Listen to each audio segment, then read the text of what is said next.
힘든 시기를 보내고 있든 보내고 있지 않든 구독자님들에게 이 사연이 도움이 되었으면 합니다. 엄마 7천 대출 날린 도박 중독자입니다. 오늘 이 글을 통해 저는 지금까지의 제 삶, 특히 도박 중독자로서 살아온 지난 시간을 되돌아보며 저 자신을 소개드리고자 합니다. 그리고 혹시 이 글을 읽는 분들 중 지금 이 순간에도 저와 같은 길을 걷고 계신 분이 있다면 부디 멈춰서서 이 글을 찬찬히 읽어주시길 간곡히 부탁드립니다. 저는 진심으로 바랍니다. 여러분이 제 글을 통해 지금이라도 이 어두운 터널에서 빠져나와 현실을 마주하고 소중한 일상으로 돌아가시길, 다시는 돌이킬 수 없게 되기 전에 제 이야기가 작은 전환점이 되기를 간절히 소망합니다.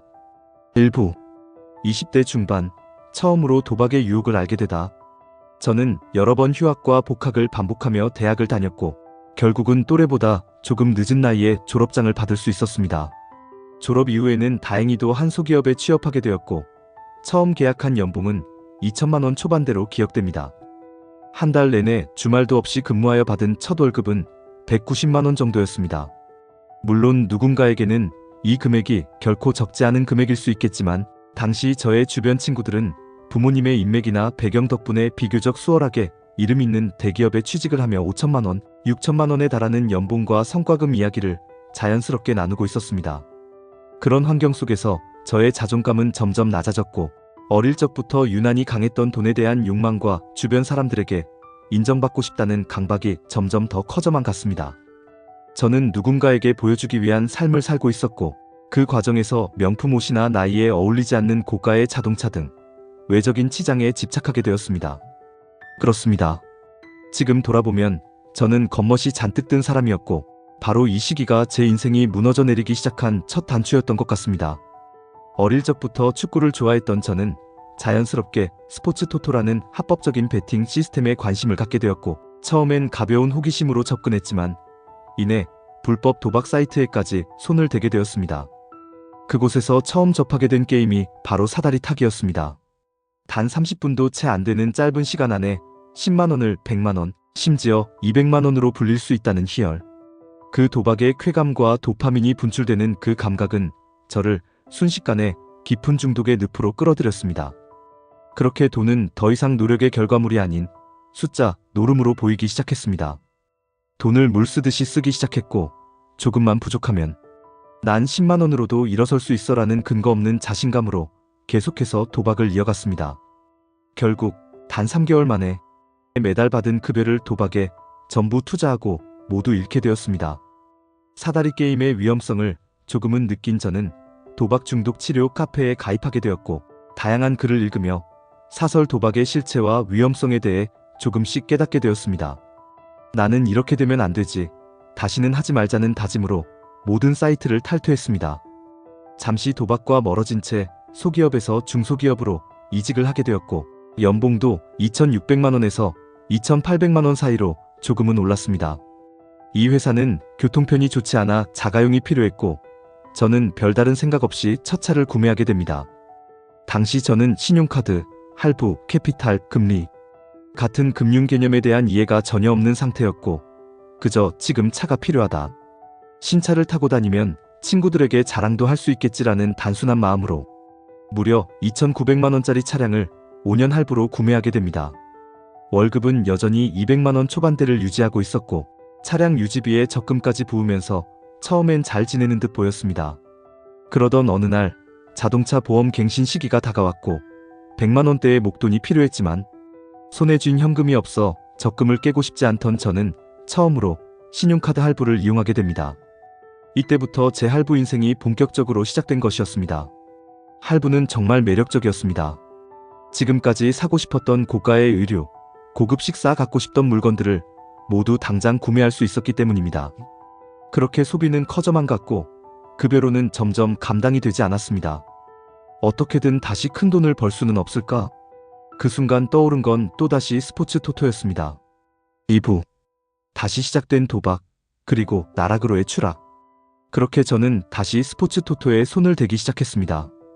이전에 아찔했던 경험을 뻔히 알고 있었지만 이번에는 다를 수 있을지도 모른다는 착각 속에서 다시 그 세계로 발을 들이게 된 것입니다. 때마침 저에게는 좋은 기회가 찾아왔습니다. 중견기업으로 이직을 하게 되었고 처음에는 파견직으로 시작했지만 정규직 전환을 목표로 누구보다 열심히 일에 몰두했습니다.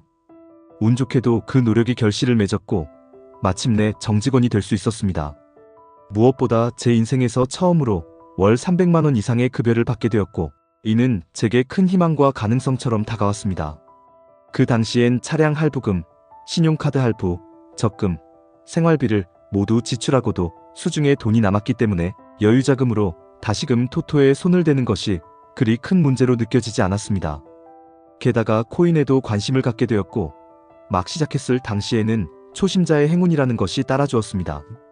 50만 원을 투자하여 단숨에 수백만 원, 심지어 수천만 원을 벌어본 경험은 제 이성마저 마비시키기에 충분했습니다. 그때부터 제 눈은 완전히 돌아버렸습니다. 수십만 원, 수백만 원 단위의 금액이 더 이상 돈처럼 느껴지지 않았습니다. 회사에 출근하는 것도 점점 무의미하게 느껴졌고 이렇게 열심히 일해서 겨우 월급 200만 원대, 300만 원 초반을 받는 것이 과연 무슨 의미가 있는가 하는 의문이 끊임없이 머릿속을 맴돌았습니다.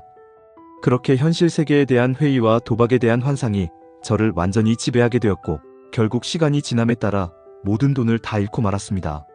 적금은 물론이고 수중에 남은 돈은 단 한 푼도 없었습니다. 토토는 물론이고 주식과 코인까지 모든 투자와 도박은 연달아 실패로 끝났습니다.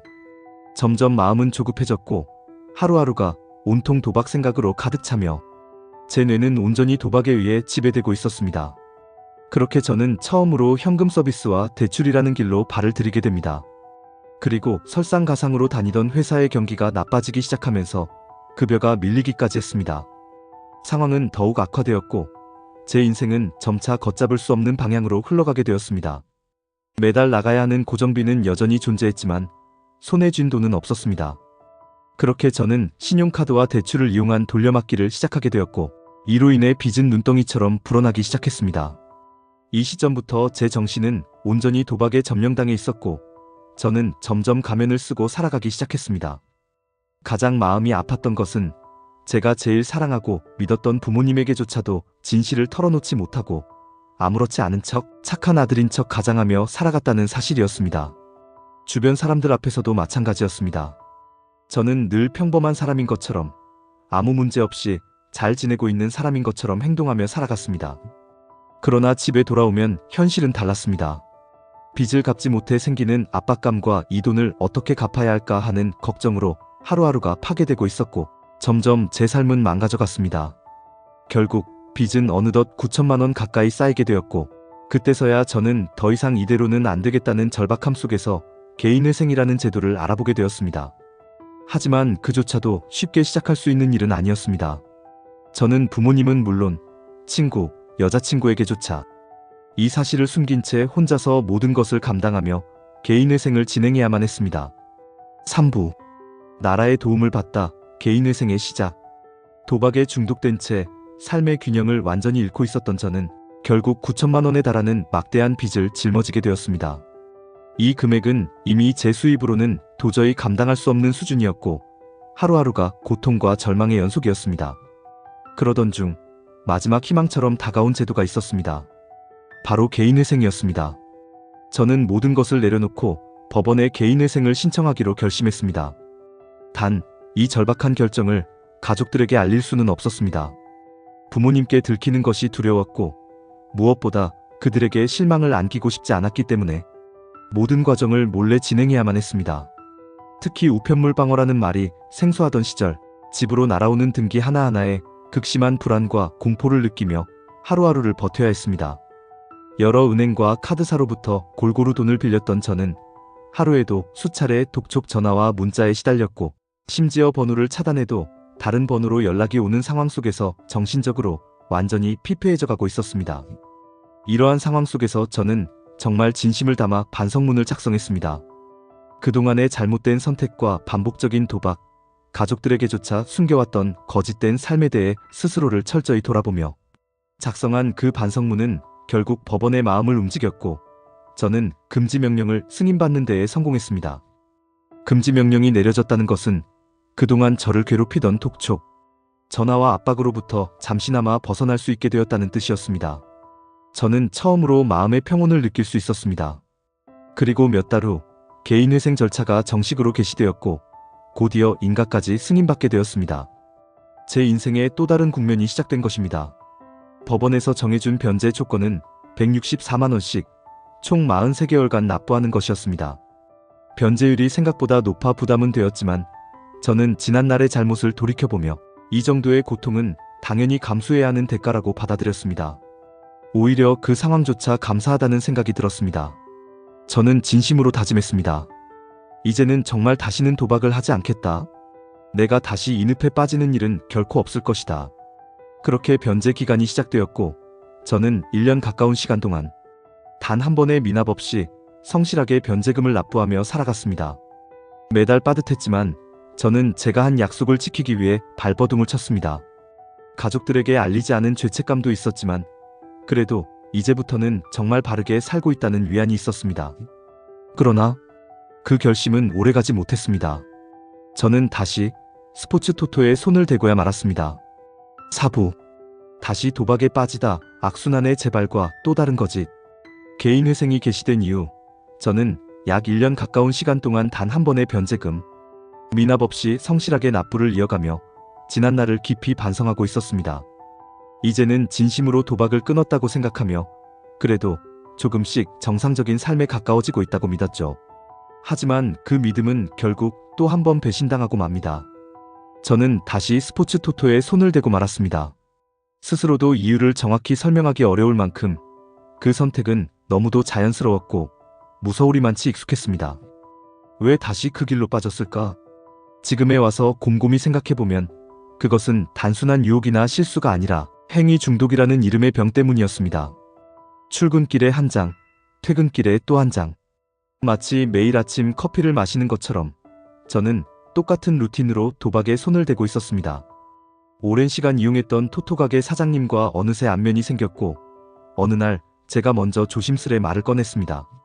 사장님, 혹시 10만 원 이상도 베팅이 가능할까요? 그 한마디는 또 다른 중독의 문을 활짝 열어젖히는 열쇠가 되고 말았습니다. 사장님은 아무렇지 않게 제게 휴대폰 번호를 건네며 라이브 스코어 베팅 내역을 캡처해서 보내주면 구매를 도와주겠다고 말했습니다. 그날 이후 제 통장 거래 내역은 말 그대로 아수라장이 되어버렸습니다. 하루에 30만 원, 많게는 100만 원까지 베팅하며 마치 불법 사이트에서처럼 미친 듯이 도박을 이어갔습니다. 평일, 주말, 공휴일을 가리지 않고 365일 내내 도박에 중독된 삶을 살았습니다. 아니, 그 많은 돈은 도대체 어디서 났을까? 누군가는 그렇게 생각할지도 모릅니다. 저도 가끔은 스스로에게 그렇게 묻곤 했습니다. 하지만 해답은 너무나 단순했습니다. 개인회생 인가 이후 일정 시간이 지나면 대부업체를 중심으로 고금리 대출이 가능해집니다. 19.9%, 20%에 달하는 이자를 감수하면서도 저는 다시 대출을 받아 도박 자금을 마련했습니다. 그리고 다시 짜릿한 한 방이 찾아왔습니다. 30만 원을 베팅해 1000만 원을 따게 된 것입니다. 저는 다시 쾌감에 휘청였고 대출금을 상환하고도 여유가 생기자 또 도박을 반복했습니다. 그 무렵 저에게 또 다른 기회가 찾아왔습니다. 이직을 통해 한 대기업 자회사에 들어가게 되었고 이전보다 훨씬 높은 연봉을 제시받았습니다. 비록 교대 근무였지만 연봉은 2배 가까이 상승했고 저는 생애 처음으로 성과금이라는 것도 받아보았습니다. 모든 상황이 좋아졌습니다. 변제금도 대출금도 갚을 수 있었고 여유 자금도 충분히 있었습니다. 그러나 저는 또다시 그 여유를 도박으로 날려버리고 말았습니다. 나는 사설 토토가 아닌 합법적으로 운영되는 나라의 스포츠 토토만 하고 있어. 그러니까 나는 도박 중독자가 아니야. 저는 스스로를 그렇게 합리화하며 끝없는 자기기만 속에서 살아가고 있었습니다.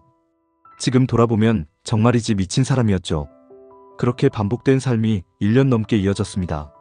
이상하게도 돈을 많이 벌어도 더 이상 돈이 돈처럼 느껴지지 않았고 여유 자금이 있음에도 불구하고 회생 변제금을 미리 납부하지 않았습니다. 왜냐고요? 매달 164만 원을 변제금으로 납부하는 것이 아깝게 느껴졌기 때문입니다. 지금 베팅이 잘 되고 있고 조만간 1억 정도만 따면 그 돈으로 한꺼번에 완납하겠다는 망상 속에 빠져 있었습니다. 결국 제 뇌는 다시금 무너졌고 저는 국가가 국민을 구제하기 위해 마련해준 제도를 제 이기적인 욕망을 위해 악용하고 있었던 것입니다. 그렇게 시간이 흘러갔고 저는 다시 나락에 빠졌습니다. 변제금은 점점 미납되기 시작했고 회생 폐지를 막기 위해 또다시 대출을 받게 됩니다. 생활비는 도박으로 탕진한 뒤 휴대폰 소액 결제로 하루하루를 연명하며 잔고가 영원이 될 때까지도 베팅을 멈추지 않았습니다. 도박 중독자들의 마음은 거의 다 똑같습니다. 이번 한 번만 제발, 한 폴더만 딱 하나만 맞자. 하나님, 부처님 이번만 도와주세요. 하지만 그렇게 외치며 던진 마지막 베팅이 실패로 끝나는 순간 제 머리는 멍해지고 앞이 보이지 않았습니다. 희망은 사라졌고 이제는 어떤 빛도 보이지 않았습니다. 오부. 가족을 속이며 쌓인 거짓, 그리고 드러난 진실. 도박 중독으로 인한 추락은 한 번으로 끝나지 않았습니다. 저는 개인회생 중임에도 불구하고 고금리 대출을 반복해서 받았고 그로 인해 매달 나가는 고정지출은 400만 원을 넘어서게 되었습니다. 아무리 생각해도 도저히 수입으로는 감당할 수 없는 수준이었고 삶은 점점 더 막다른 골목으로 몰려갔습니다. 그럼에도 불구하고 저는 여전히 정신을 차리지 못한 채 라이브 스코어를 확인하고 있었고 도박방 채팅을 들락날락했으며 이번만큼은 다를 거야라는 환상에 빠져 다시 또 베팅을 이어가고 있었습니다. 이제는 더 이상 감출 수 없을 만큼 모든 것이 망가지고 있었지만 저는 끝까지 가면을 벗지 않았습니다. 부모님에게조차 도박 중독이라는 진실을 털어놓지 못한 채 그냥 주식으로 손해를 좀 봤을 뿐이라고 말하며 또다시 거짓말을 선택했습니다. 어머니께서 어느 날 저의 상태를 이상하게 여기셨습니다. 며칠째 수염을 깎지도 않은 채 폐인처럼 앉아있는 저를 바라보며 조심스럽게 물으셨습니다. 무슨 일 있니? 그 순간 저는 고민 끝에 입을 열었습니다. 그러나 진실은 말하지 않았습니다. 저는 차마 도박 중독이었다는 말을 하지 못했고 그저 모아둔 돈과 대출금으로 주식에 투자했는데 큰 손해를 봤다고 이야기했습니다. 그리고 이렇게 말했습니다. 어머니 너무 힘들어요. 이자가 너무 세요. 딱 한 번만 도와주시면 나머지는 제가 꼭 갚아볼게요. 어머니께서는 당장 목돈이 없으니 지인들에게 돈을 빌려보겠다고 하셨습니다. 하지만 저는 그게 더 큰 부담이 될까? 걱정되어 오히려 어머니 명의로 1금융권 신용대출을 받아달라고 말씀드렸습니다. 그리고 그렇게 어머니의 휴대폰으로 토스에 가입했고 7천만 원이라는 거액의 신용대출을 받게 되었습니다. 그 대출금으로 저는 회생 변제금의 미납금을 정리하고 대부업체에서 받은 대출들 중 5건 가운데 3건을 상환하면서 한숨 돌리게 되었습니다. 저는 다시 한번 다짐했습니다. 이제 정말 다시는 도박하지 않겠다. 이번엔 반드시 변하겠다. 하지만 그것은 스스로에게조차 지켜지지 않을 약속이었습니다. 이 거짓된 다짐은 결국 더 큰 파국을 불러왔고 저는 이 거짓 위에 또 다른 거짓을 얹으며 끝없는 자기 기만의 수렁 속으로 빠져들었습니다. 시간이 흘러 할아버지께서 돌아가시고 부모님은 할아버지 집으로 이사를 가게 되셨습니다.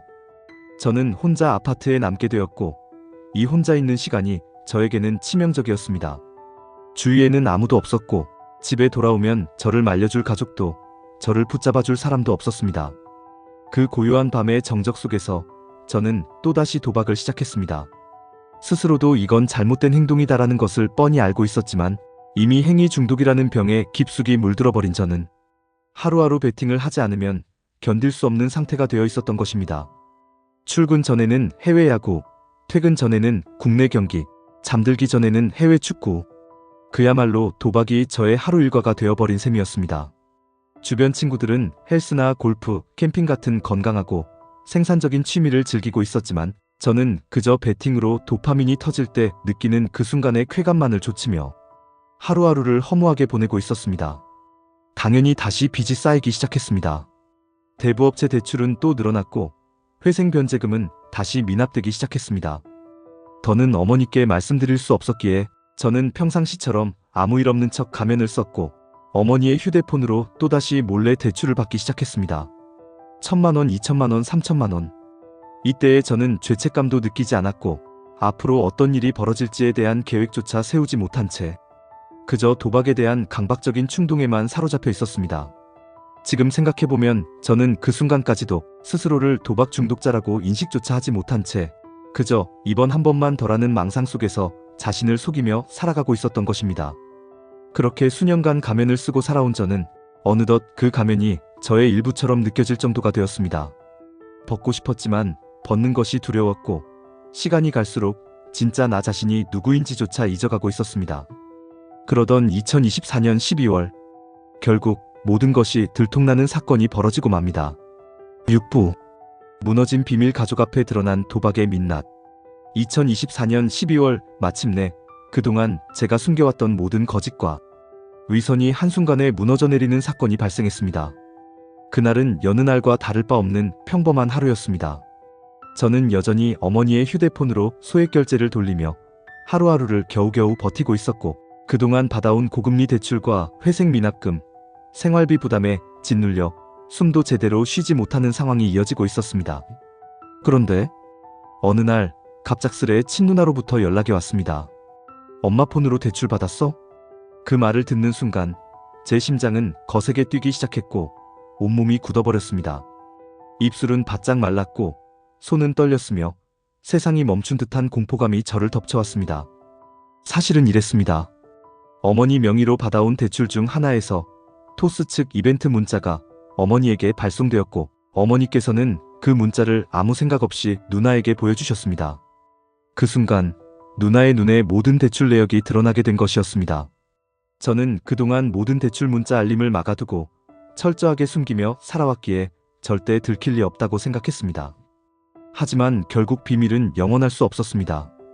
그날 밤 저는 혼자 수많은 생각 속에 빠졌습니다. 이제 어떻게 하지? 그냥 유서 하나 써놓고 뛰어내릴까? 내가 죽으면 이 빚은 어떻게 되는 걸까? 아니면 지금이라도 모든 걸 솔직하게 털어놔야 할까? 아니면 그냥 사라져버릴까? 온갖 생각이 머릿속을 맴돌며 정신이 아찔할 정도로 혼란스러웠습니다. 그러면서 저는 거울을 바라보았습니다. 그리고 그제서야 처음으로 나라는 사람을 정면으로 마주하게 되었습니다. 이제껏 한 번도 인정하지 않았던, 철저히 외면해왔던 진실이 제 눈앞에 있었고 저는 그것을 외면할 수 없었습니다. 그래, 나는 도박 중독자였구나. 그동안 제 안에 켜켜이 쌓여왔던 거짓, 두려움, 죄책감이 그 순간 눈물로 터져나왔고 저는 휴대폰을 들어 카카오톡 메시지로 누나에게 장문의 글을 보냈습니다. 그 글 속에는 지난 10년 동안 제가 걸어온 모든 어리석고 치명적인 잘못들이 고백되어 있었습니다. 누나, 나는 도박 중독자야. 미친놈이었어. 10년 동안 모두를 속이고 살았고 가면을 쓴 채 살아왔어. 엄마도 너도 모든 사람들한테 거짓말만 했고 나는 지금 정말 한없이 부끄럽고 죄인이야. 그렇게 고백의 글을 전송하고 나서야 제 삶을 꽉 조여오던 가면이 처음으로 조금씩 벗겨지는 느낌이 들었습니다. 7부 가족에게 박은 못 그리고 진심 어린 용서와 회복의 시작. 제가 누나에게 장문의 메시지를 보낸 그날 출근길 버스 안에서 카카오톡 알림이 울렸고 누나가 제 메시지를 읽었다는 사실을 확인하는 순간 제 가슴은 땅속으로 꺼져버릴 것만 같았습니다. 그날 하루는 아무 일도 손에 잡히지 않았고 머릿속은 멍했고 감정은 허공을 떠다니는 듯 했습니다. 제가 보낸 고백이 어떤 반응을 불러올지, 누나가 어떤 감정을 느끼고 있을지 모든 것이 너무 두렵고 무서웠습니다. 그리고 마침내 누나에게서 답장이 왔습니다. 그 내용은 차마 글로 다 옮기기도 힘들 정도로 충격과 분노, 실망과 슬픔이 뒤섞여 있었습니다. 너 미쳤구나. 완전히 정신이 나갔구나. 도대체 어떻게 이럴 수가 있어. 나는 지금까지 네가 잘 지내는 줄만 알았어. 가족에게, 엄마에게 어떻게 이런 짓을. 정말 너무 실망이고 너무 큰 상처야. 그 말 한마디 한마디가 마치 비수처럼 제 가슴을 찔러왔습니다. 저는 눈물을 흘리며 계속해서 메시지를 보냈습니다. 미안해. 정말 미안해. 나는 죽을 죄를 지었어. 엄마를, 가족을 속이고 10년을 살았어. 나는 정말 최악의 인간이야. 이제 평생을 후회하면서 벌받고 살게. 정말 죄송합니다. 그날 밤 누나는 저에게 말했습니다. 지금 당장 내 명의로 되어 있는 대출, 그리고 엄마 명의로 된 대출 전부 원금, 이자, 기간 다 정리해서 종이에 써서 우리 집으로 가져와. 야간 근무를 마치고 퇴근한 저는 누나에게 보낸 카카오톡 메시지를 다시 읽으며 멍하니 앉아 눈물을 흘렸습니다. 그 메시지는 단순한 고백이 아니라 10년 동안 저를 짓눌러왔던 거짓과 중독, 죄책감의 실체였습니다. 그것을 다시 읽으며 저는 가족을 배신한 대가로 얼마나 큰 상처를 남겼는지 뼈저리게 깨달았습니다. 30대 중반에 접어든 지금 과연 내가 다시 일어설 수 있을까? 이 지옥 같은 중독에서 벗어날 수 있을까? 그냥 이대로 모든 걸 끝내버릴까? 수많은 생각이 머릿속을 휘몰아쳤습니다. 휴대폰에 깔려있던 라이브 스코어 앱을 멍하니 바라보며 그간 얼마나 반복적으로 이 앱을 깔았다가 지웠는지를 떠올렸습니다. 그리고 마지막 배팅 내역을 확인하며 저는 그제야 모든 것이 부질없었음을 절실히 느꼈습니다. 왜 나는 이토록 오랜 시간 동안 도박, 주식, 코인에 매달려 청춘을 허비하고 가족을 속이며 살아왔을까? 저는 다시 한번 눈물을 흘리며 휴대폰에 설치된 모든 관련 앱과 채팅방, 연락처를 전부 삭제하고 탈퇴했습니다. 프로토 사이트 탈퇴, 라이브 스코어 앱 삭제, 카카오톡 도박방 사장님과의 채팅 및 친구 삭제. 이 일련의 과정을 마치고 나니 묘하게 허전했습니다. 지금껏 제 일상처럼 붙어 있었던 것들이 사라지고 나자 공허함이 밀려왔습니다. 하지만 그보다 더 무서웠던 건 지난 10년 동안 나는 절제할 수 있다고 스스로를 속이며 사실은 완전히 도박에 중독된 사람으로 살아왔다는 진실이었습니다. 그토록 강했던 자기 부정이 무너지고 비로소 제 안에서 나는 도박 중독자다라는 자기 인정이 시작된 것이었습니다. 8부 마지막 기회 가족의 조건, 나의 다짐. 대출 내역을 하나하나 정리한 저는 메모장에 모든 금액과 이율, 상환 기간을 적어 누나에게 직접 찾아갔습니다. 그 종이에는 제 명의로 된 대출 5건, 어머니 명의로 몰래 받은 대출 7건이 빼곡히 적혀 있었고 금리는 6%부터 20%에 달하는 고금리 대출들까지 다양했습니다. 누나는 그 종이를 받아들고 한참 동안 아무 말이 없었습니다. 그러더니 천천히 고개를 들어 저를 바라보며 말했습니다. 대체 네 월급이 얼마냐? 계산기를 두드리며 대출 이자와 원금을 하나하나 합산한 누나는 한숨을 쉬며 말했습니다. 이거 다 합치면 매달 300만 원 넘게 나가. 너는 대체 이걸 어떻게 갚으려고 했던 거야? 네가 이걸 다 갚으려면 50살 될 때까지 한 달에 50만 원으로 살아야 돼. 정말 살 수는 있는 거야? 그 말에 저는 대답을 하지 못했습니다. 아무 말도 할 수 없었습니다. 그저 고개를 숙인 채 눈물만 흘렸습니다. 누나는 계속해서 말했습니다. 너 20대가 얼마나 찬란하고 소중한 시기인지 몰라. 그 시절을 도박에 다 바친 거야. 한 번도 멈추려고 하지도 않았고 나라에서 한 번 구제해줬으면 그걸 기회로 삼았어야지. 왜 엄마까지 속이면서 또 대출을 받아서 이 지경이 된 거야? 진짜 미친 거 아니야? 그 말들은 모두 정당했고 저는 한마디도 반박할 수 없었습니다.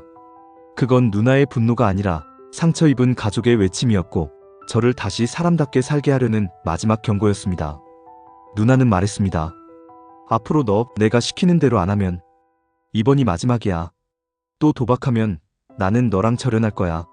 저는 고개를 숙인 채로 말했습니다. 알겠어. 진짜로 정신 차릴게. 이번엔 진심이야. 내가 중독자였다는 걸, 내 뇌가 망가졌다는 걸 인정할게. 정말 마지막 기회로 생각할게. 누나는 제 눈을 똑바로 바라보며 말했습니다. 너 혼자 있으면 안 돼. 중독자는 혼자 두면 또 한다. 그러니까 본가로 들어와. 이제부터는 엄마 아빠랑 같이 살아. 그리고 네 휴대폰 내가 다 막아둘 거야. 그 말에 저는 고개를 끄덕였습니다. 한치의 망설임도 없이 저는 그렇게 다시 가족의 품으로 들어가기로 결심했습니다. 그때부터 누나는 제 삶의 모든 통제를 맡기 시작했습니다. 그리고 하나씩 저의 도박 중독자적 습관을 무너뜨리는 조치를 실행해 나갔습니다. 본가로 강제 이사 더 이상 혼자 두지 않기 위해 휴대폰 소액 결제 완전 차단, 몰래 도박할 수 없도록 알뜰폰 요금제로 변경, 유혹을 줄이기 위한 환경 조정, 월급 수령 즉시 100% 송금 전액 누나에게 관리 위임, 한 달 용돈 88만 원 고정보험, 통신비, 유류비, 생활비 포함, 나이스 지킴이, 가족 구성원 등록 휴대폰 인증도 불가하도록, 거짓말 절대 금지, 작은 거짓말도 다시는 하지 않기, 죽고 싶단 말 절대 금지, 무책임한 표현 금지, 돈의 소중함을 되새기기, 쓰는 돈 하나하나 감사히 여기기, 가족에게 피해 주지 않기, 절대로 또 같은 실수 반복 금지, 2번 다시 도박하지 않기, 더 이상의 기회는 없음. 저는 누나에게 모든 것을 맡기고 다시 평범한 사람으로 살기 위해 한 걸음 한 걸음 나아가기로 마음먹었습니다. 이제부터는 정말 가면이 아닌 진짜 내 모습으로 살아가고자 결심했습니다. 그리고 제 인생의 마지막 희망을 걸고 누나에게, 어머니에게, 아버지에게 진심으로 사죄하는 마음으로 다짐했습니다. 영상을 보시고 도움이 되셨다면 구독, 좋아요 눌러주시고 다양한 의견 남겨주세요.